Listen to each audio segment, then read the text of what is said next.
प्रणाम। ओम नमः शिवाय। कैसे हैं आप? तो कुंडली में कोई ऐसी टेक्निक है कि जिससे हम जान सके कि व्यक्ति की वेल्थ की क्वालिटी क्या रह सकती है और उसे वेल्थ कब मिल सकती है। तो हाँ, वो हम जान सकते हैं इंदु लग्न से।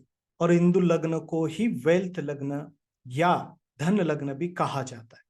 तो आखिर कैसे? देखिए देखिए इसके लिए आपको देखना है कि इंदु लग्न किस नक्षत्र में है और उस नक्षत्र का लॉर्ड किस तरीके से प्लेस है, उस नक्षत्र लॉर्ड के साथ किस तरीके का कंजंक्शन है, दूसरा उसके ऊपर एस्पेक्ट क्या है, ये देखना है। और उसके 12th में और 8th में कौन से प्लैनेट है वो देखना है। इससे हमें बहुत अच्छी तरीके से पता चलता है।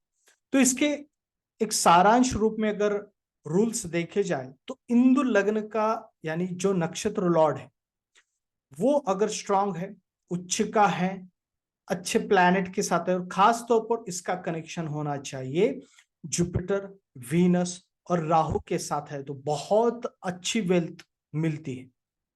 यानी कि इंदु लग्न लॉर्ड, नक्षत्र लॉर्ड अगर सेकंड हाउस में है, 11th हाउस में है, 10th हाउस में, 9th हाउस में है, तो बहुत अच्छी वेल्थ होती है।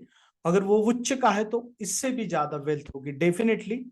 अगर वो राहु के साथ, इट्स वेरी गुड। अगर वो डेबिलेटेड है और रेट्रो है तो कहीं ना कहीं तो वेल्थ तो आएगी, लेकिन गलत मार्ग से अवश्य ही आएगी। तो इस तरीके से आपको समझना है।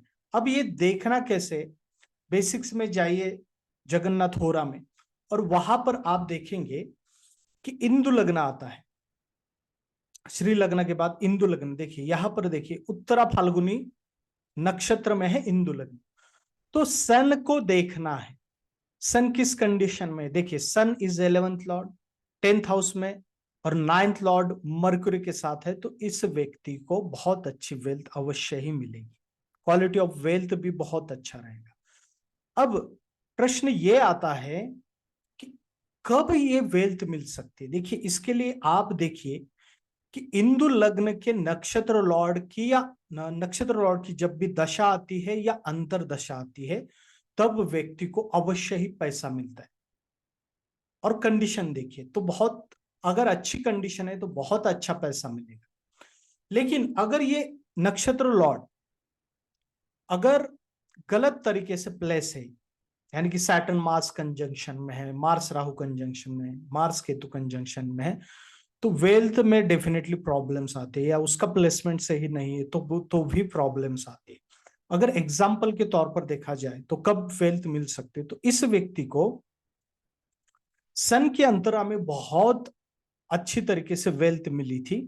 देन अगर देखा जाए इस व्यक्ति को, कुंडली को देखिए, और इसका जो इंदु नक्षत्र लॉर्ड है वो देखिए अनुराधा है।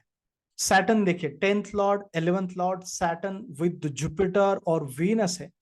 जब इस व्यक्ति को सैटर्न की दशा आरंभ हुई 2008-9 से, तब से ही बहुत अच्छी वेल्थ इसके जीवन में क्रिएट हुई। यानी कि जब इंदु लग्न नक्षत्र लॉर्ड की दशा आरंभ होती तब बहुत अच्छी वेल्थ क्रिएट होती। लेकिन इसमें एक और भी पहलू है, वो ये है कि अगर ये नक्षत्र लॉर्ड गुलिका का भी नक्षत्र लॉर्ड है तो कहीं ना कहीं तो आपको प्रॉब्लम्स भी दिखाई देगी। तो इस व्यक्ति का यही सेम कंडीशन है कि इसका गुलिका का जो लॉर्ड है, देखिए गुलिका वो उत्तर भाद्रपद है, यानी कि सैटर्न ही है। तो जब सैटर्न की दशा आरंभ हुई तो पहले इसे दिक्कत आई, लेकिन बाद में बहुत पैसा मिला। तो ये भी देखिए कि क्या वो गुलिका का नक्षत्र लॉर्ड है। अगर ऐसा है तो डेफिनेटली उसे प्रॉब्लम्स आ सकती है, लेकिन बाद में डेफिनेटली वेल्थ बहुत अच्छी तरीके से बिल्डअप होता है। इस व्यक्ति का देखिए जो इंदु लग्न लॉर्ड है वो है सैटर्न नक्षत्र लॉर्ड, वो 8th में है। जब इसकी दशा आरंभ हुई सैटर्न की, तब बहुत अच्छी तरीके से वेल्थ भी क्रिएट हुआ सडनली से बहुत अच्छी वेल्थ मिली। तो इस तरीके से आप देख सकते हैं, जान सकते हैं। आपको सिर्फ इंदु लग्न का नक्षत्र लॉर्ड देखना है, वो किस कंडीशन में है वो देखिए।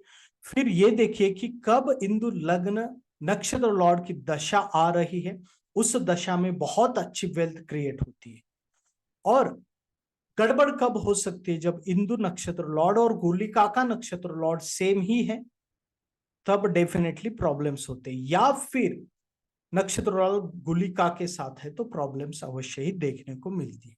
लेकिन ये बहुत ही अच्छा सूत्र है, इसे लगाकर देखिए। फिर मिलते हैं अगले वीडियो में। राम ओम नमः शिवाय।